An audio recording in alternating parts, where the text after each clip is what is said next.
magnetnya nanti di samping, nah ini magnetnya di samping.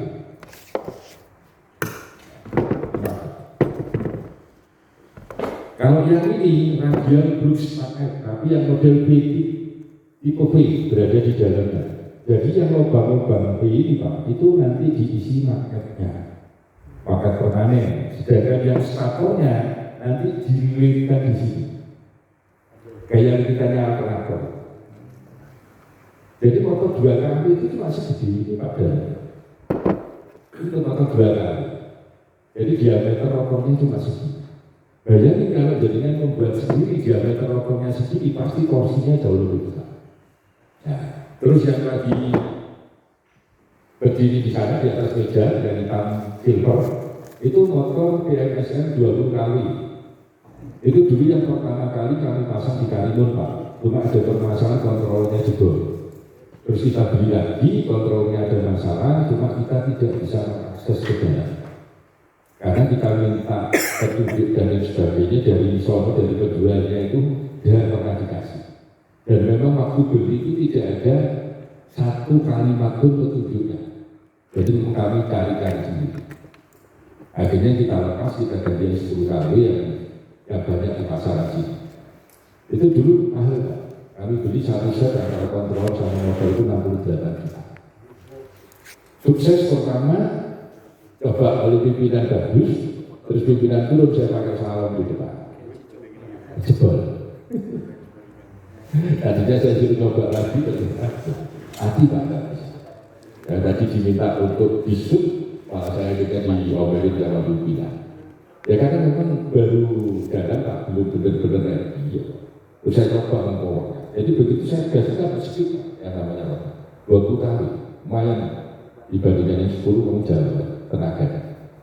Nah, itu posisi kontrolernya jebol, akhirnya ditangkap. Kenapa kok nggak kita pasang itu dengan kontroler yang ada? Karena ini sensornya beda.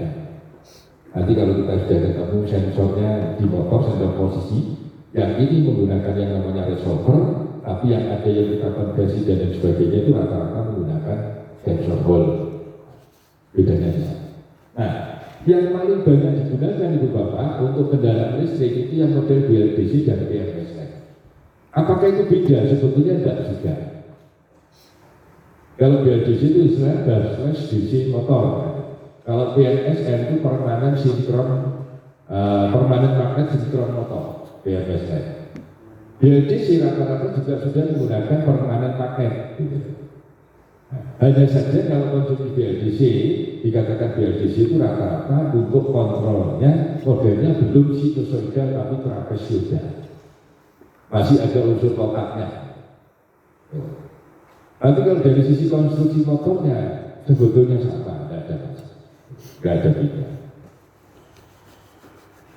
Jadi brushless DC motor, jenis motor AC 3 fase dengan tipe permanen magnet. AC itu sebenarnya DC dimodulasi tadi Pak, ada inverter. Nah, dan rata-rata menggunakan, di sini ada 3 kabelnya Pak, di sini ada 3 kabel, menggunakan 3 pas. Kenapa buat kok 3 pas buat Yang BLDC Pak. Alasannya apa kalau 3 pas?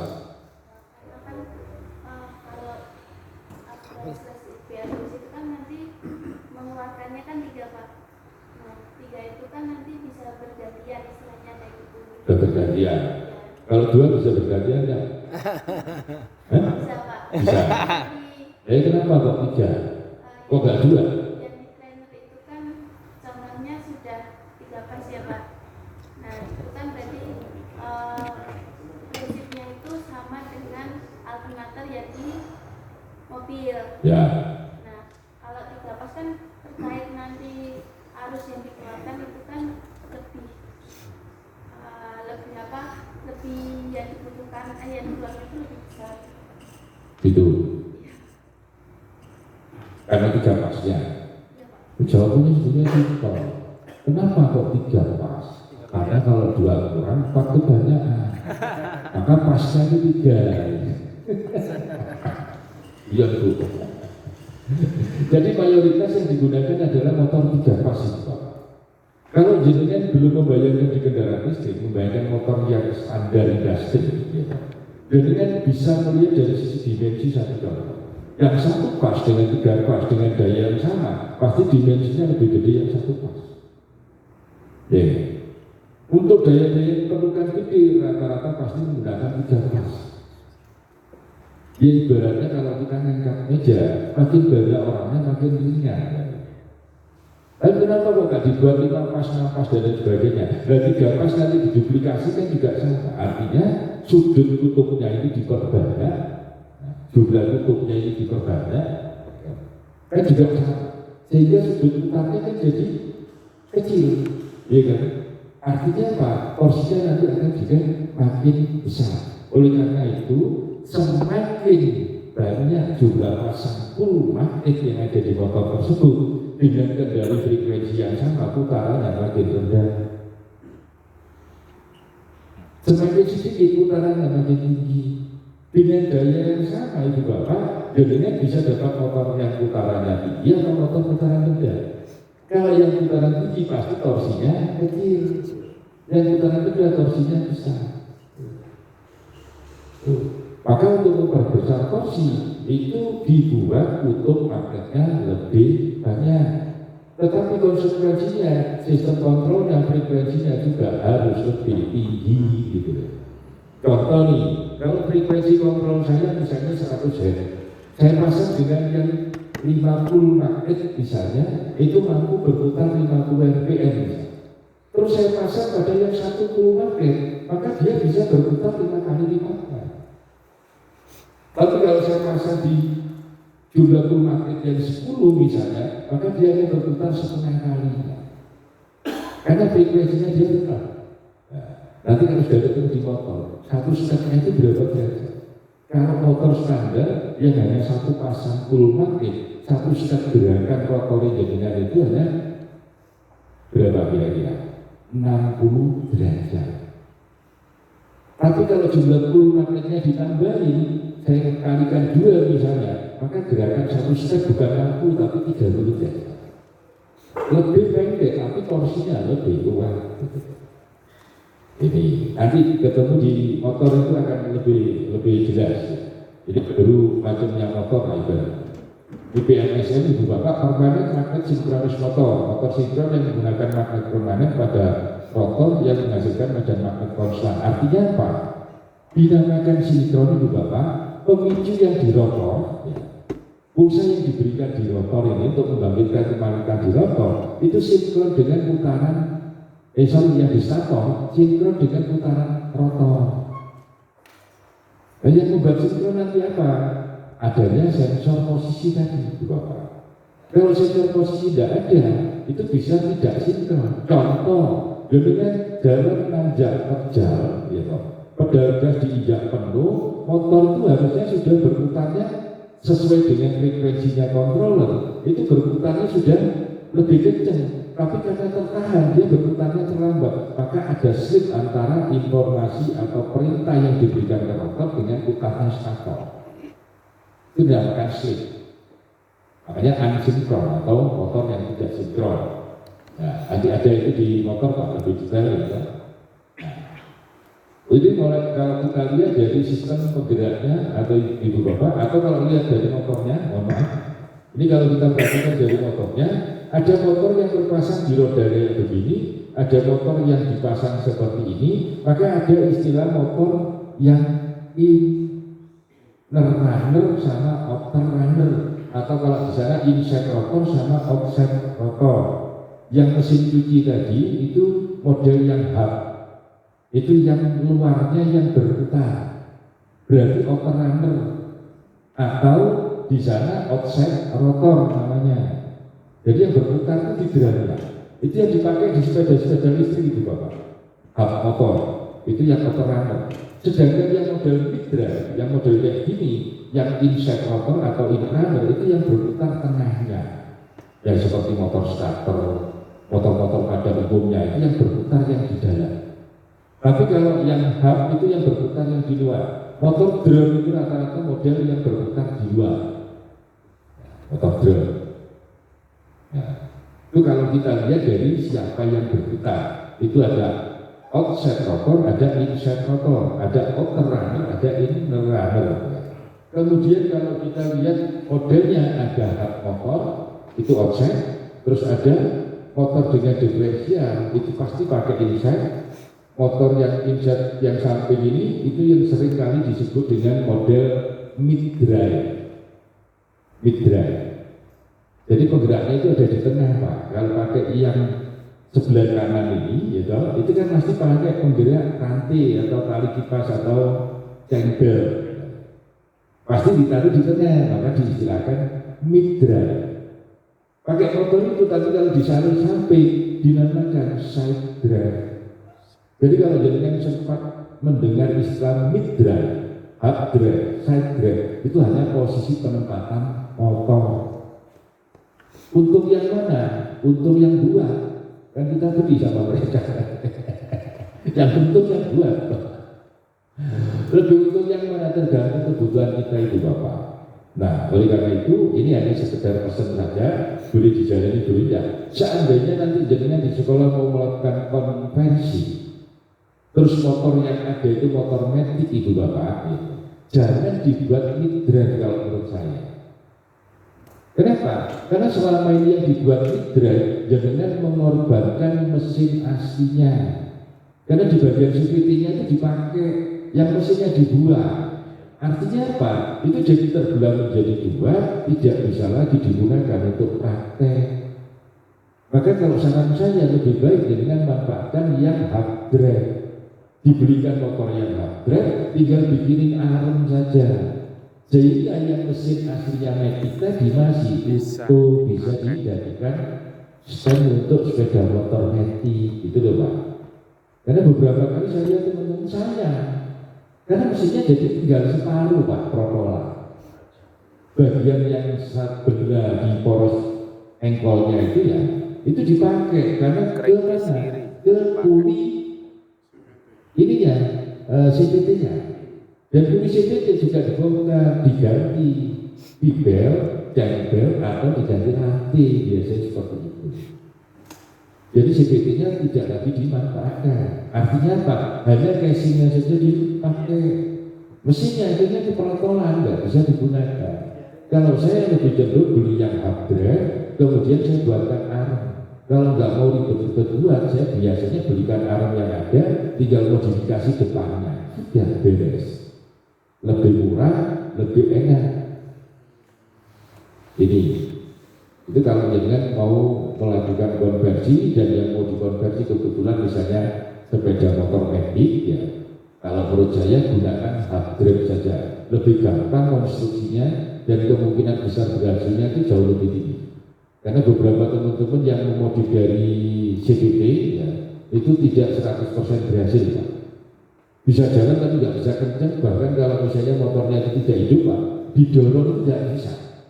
Belakangnya itu nyeret karena dia harus muter ini kan, dari ibaratnya kuli yang besar memutar kuli yang kecil ya, jadi berat nanti putarkan motor, jadi kalau didorong itu berat ya. Yang terjadi beberapa kali. Nah ini juga versi motor itu Bapak, motor PMSM ini konsepnya kalau kita perhatikan, jadi ada stator bagian luar yang tidak berputar ya kan? Ada stator. Kemudian yang di dalam itu ada rotor. Rotor itu mengenerate magnetic flux dan transmit power. Artinya di rotor tersebut kebanyakan dipasang magnet permanen Pak untuk menjerit magnetic fluxnya. Sedangkan yang diatur itu yang di statornya itu pada umumnya atau mayoritasnya. Makanya kalau dari sini saja kita lihat konstruksi dari motor listrik itu sangat-sangat simpel dibandingkan motor bakar. Cuma ada stator, rotor, sama casing, sudah. Kalau kita hitung mulai dari baut, Pak, jauh lebih sedikit daripada motor bakar. Coba kalau motor bakar, jadi kan lepas bautnya knalpot saja, exhaust manifold itu sudah berapa bautnya? Mungkin dari baut itu aja sudah undang-undang atau sudah sama dengan bautnya ini, gitu. Belum baut deck clamp-nya, bukan belum baut decknya timing belt, belum baut kepala sini, belum intake dan lain sebagainya. Itu dari sisi baut saja sudah banyak banget. Kalau ini simple Pak, Makanya nanti kalau penasaran dengan motor dalamnya kayak apa, kita punya beberapa motor itu, jadi yang ingin tahu mana dalamnya, bongkar. Boleh kok saya itu dibuka, boleh, jangan takut. Bongkarnya tuh lepas bautnya paling 4 atau 6 ekor baut, nggak banyak yang harus dilepas. Cepat buka, oh iya ternyata dalamnya cuma ini tok, selesai pasang lagi. Tapi yang ingat gitu, magnetnya kuat banget Pak. Itu terutama pada saat pasang itu harus ekstra hati-hati. Kalau enggak bisa kejepit. Kita dekatkan gini langsung ketarik juga masuk. Nah kalau jari kita yang ganjel nanti ya lumayan. Itu dari apa? Dari manis ya, dari kelingking. Itu segedenya kayak jempolan nanti. Kalau kejepit, jadi jempolannya 2 nanti. Oleh karena itu nanti kalau masang hati-hati. Jadi kalau bongkar boleh, tapi nanti pada saat masang jangan sendirian. Itu yang penting. Itu terjadi Pak di Mataram. Pas saya ngajar di PB, bongkar, copotnya aja narik magnet kan sulit Pak, harus tarik-tarikan. Nah, kalau kita lagi jelasin di sebelahnya, saya tidak tahu tadi awalnya apa, main-main atau memang sengaja mau dipasang. Tahu-tahu saya bilang, coba, ya teriak Pak, mungkin karena malu sama teman-temannya. Cuma diam gini. Tapi saya tahu jadinya kejepit Pak, saya percaya mau. Nah teman-temannya nggak tahu kalau ini kejepit karena orangnya nggak pegang, dulu terpegang. Ya akhirnya kita tolong, cepat, lemes, geblak akhirnya. Ini kan dia saya tidak teriak sama sekali Pak. Itu kayak apa? Enggak. Mungkin malu sama teman-temannya. Coba.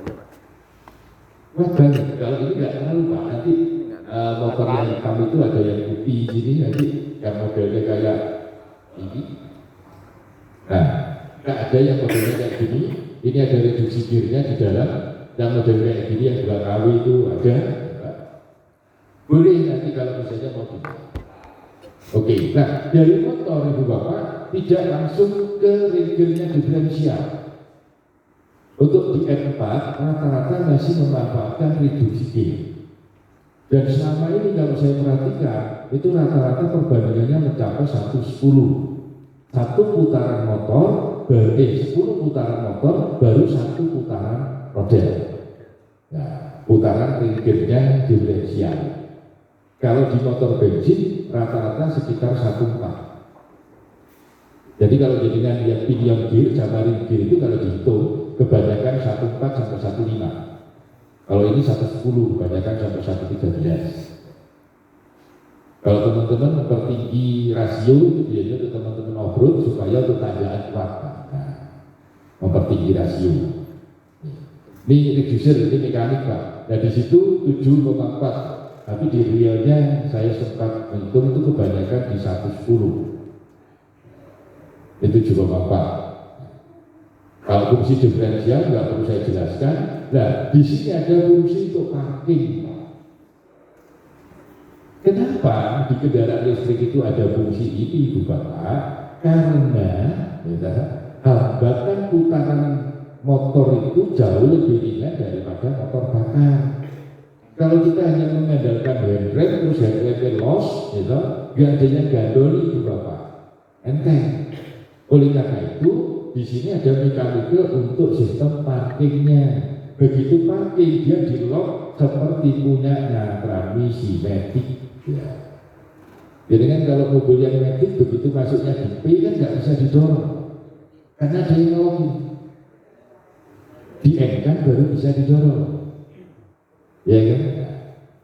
Jadi kalau transmisi matic begitu kita parkir harus diposisikan di P. Itu untuk membantu handbrake.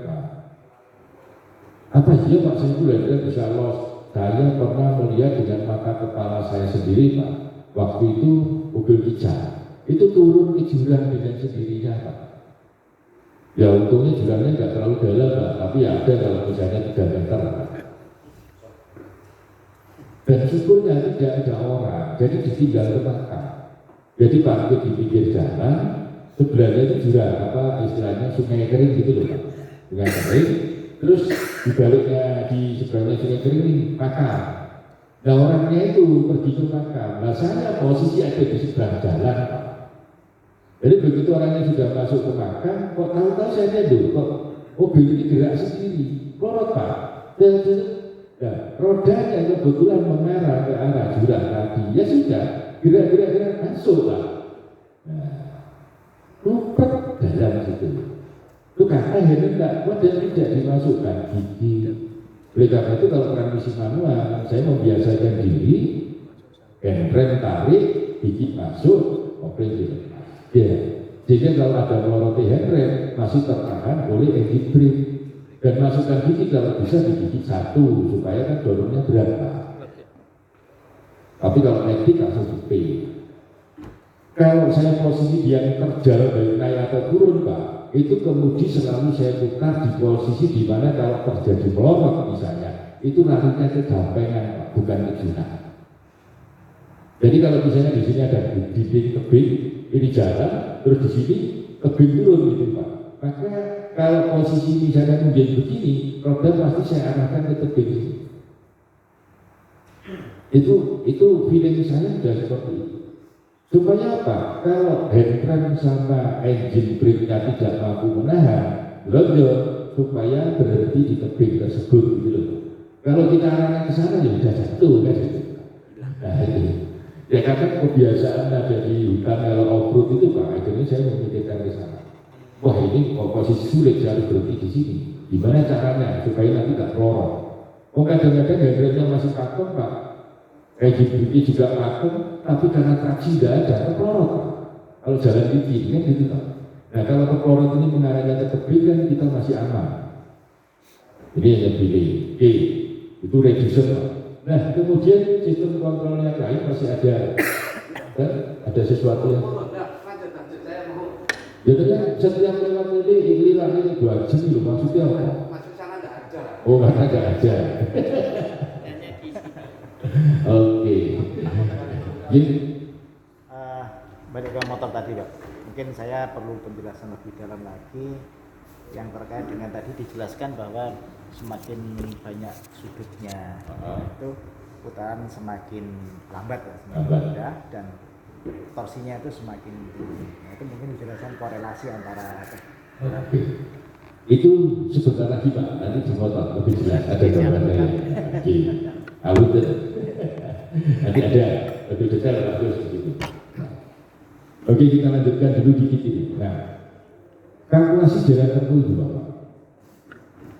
Di setiap kendaraan listrik pasti di situ ada. Kendaraan yang berbahan bakar saja sekarang sudah banyak dilengkapi. Masih berapa kilo sih bahan bakar itu cukup untuk jalan? Ya, tetapi apa itu Bapak? Itu tidak detail banget loh. Ibaratnya 1:1 bahwa itu betul.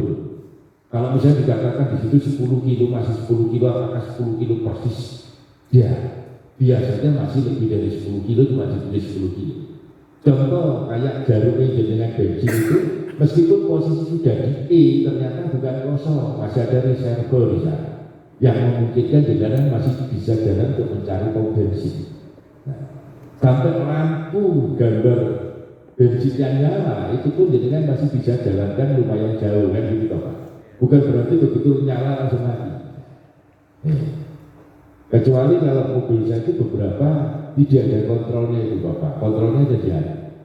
Oh saya kemarin beli sekian liter, berarti tak pakai kesini ini waktunya beli. Contoh Jimny saya itu sampai sekarang itu dashboard belum saya pasang. Sudah berapa tahun tuh habis tak benahi catnya, posisi trotoan sampai sekarang dashboard tidak terpasang. Sehingga kalau beli bensin saya ingat, oh kemarin dari sekian beli bensin, terus pakai kesini, oh saya mau naik lagi jadi saya harus isi lagi. Kalau lupa ya ini habis di sana dan kayak gitu. Nah ini di start to empty. Jadi ada sistem yang dikatakan di start to empty untuk membaca seberapa jauh saya masih mampu jalankan kendaraan saya. Ini untuk antisipasi supaya tidak bisa berjalan itu Bapak.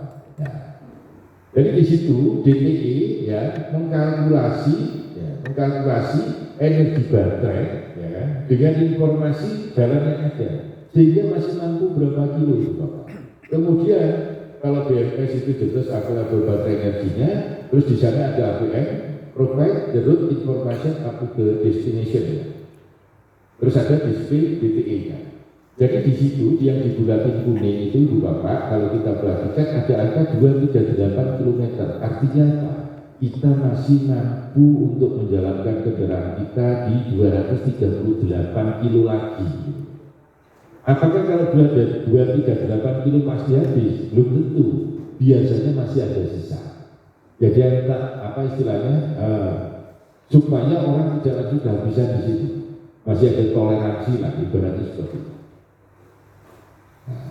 Jadi ada DTE. Nah, salah satunya yang itu perlu diperhatikan jadi pada saat jadinya coba test drive. Makanya kemarin saya salah satu di kelompok jenengan itu nge-shoot video di dashboard. Ya kan? Misalnya gantian nyoba test drive nih. Ya. Si A misalnya lagi nyetir, si B nyoba nge-shoot di situ. Nanti pas si B lagi nyetir, si A mungkin nge-shoot di situ.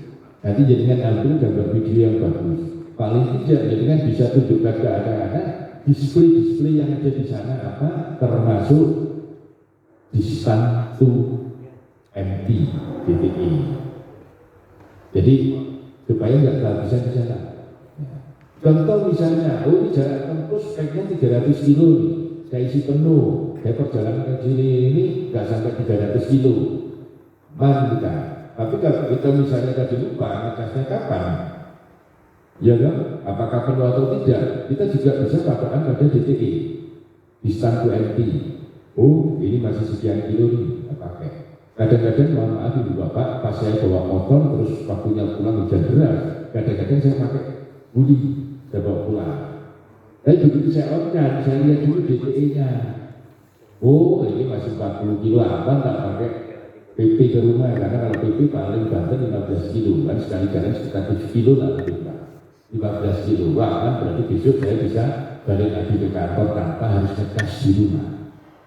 Jangan sampai di situ DTE-nya tinggal 1 kilo saya paksakan saya pakai. Ternyata setengah perjalanan ke rumah sudah habis nantinya gitu. Permasalahannya bukan apa-apa Ibu Bapak, di jalan nggak ada orang jual listrik kayak cairan. Kalau ada yang jual listrik kayak cairan kan enak. Tapi kalau bensin kan ada. Saya sering kali kadang ada mau mampir ke pom ternyata mau antri panjang. Udah, bablas saja. Akhirnya apa? Lupa belum isi, nggak bisa di jalan. Ya sudah dibikinin ke bensin. Apalagi sekarang marak ini apa? Toko yang tutupnya itu kalau kiamat itu. Oh, Madura. Toko Madura ya. Itu kan 24 jam sehari buka. 367 hari setahun buka. Jadi kalau ada apa-apa masih agak penting. Katanya teman-teman tutupnya kalau kiamat. Setengah hari Pak buka setengah hari kiamat ya. Nah, kalau listrik tidak bisa, makanya kenapa fasilitas di sini jualan Madura. Listrik eceran. Mudah-mudahan nanti teman-teman bisa menikmati fasilitas DTE, artinya iso ganti ke kendaraan listrik. Nah, baik Ibu Bapak, baru kita akan masuk ke motor nantinya, ke motor. Namun kalau lihat jamnya sebelum kita masuk ke motor, kita break dulu sebentar. Terus sebelum kita praktek Ibu Bapak.